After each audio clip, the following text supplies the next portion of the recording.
I was talking to somebody in the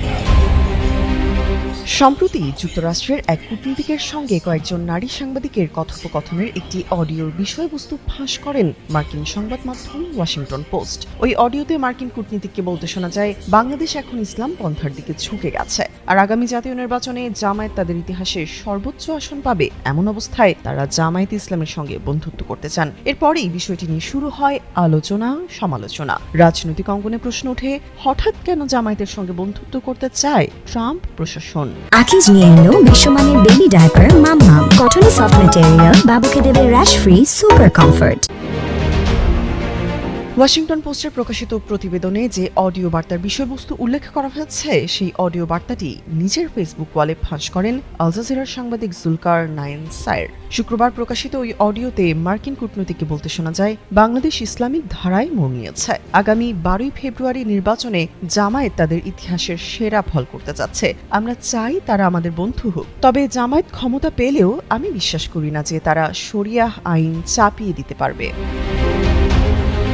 মার্কিন কূটনৈতিক বলেন, আমি সম্প্রতি ক্যাথলিক চার্চের একজনের সাথে কথা বলেছিলাম, যিনি বলেছেন যদি জামায়াত জেতে তবে তারা সেক্রেড হার্ট এবং সব ক্যাথলিক বিশ্ববিদ্যালয় জাতীয়করণ করবে এবং সেগুলো দখল করে ইসলামিক বিশ্ববিদ্যালয় বানিয়ে ফেলবে। আমি বলেছি যদি জামায়াত বাংলাদেশের সব ক্যাথলিক স্কুল দখল করে নেয় তবে পরের দিনই তাদের উপর 100% শুল্ক আরোপ করা হবে।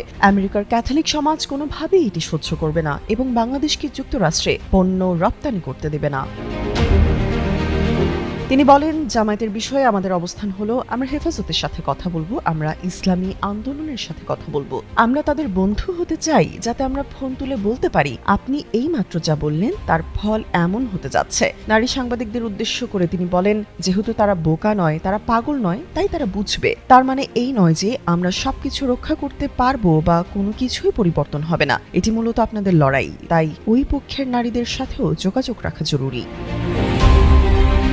জুলাই অভ্যুত্থান পরবর্তী বাংলাদেশ পরিস্থিতি নিয়ে তিনি বলেন, জুলাই অভ্যুত্থানে আওয়ামী লীগ সরকার পতনের পর গঠিত অন্তর্বর্তী সরকারের প্রধান ডক্টর ইউনূসকে দেশটির মানুষ খুব ভালোভাবে নিয়েছে। আসন্ন গণভোট ইস্যুতে বলেন, আমি বলতে চাচ্ছি জুলাই চার্টার এবং এই গণভোটের পুরো ব্যবস্থাপনা আমরা সমালোচনা করতে পারি যে কে গণভোট বুঝবে আর কে বুঝবে না, তবে দেশের মানুষ সরকারের সিদ্ধান্তে আস্থা রাখছে।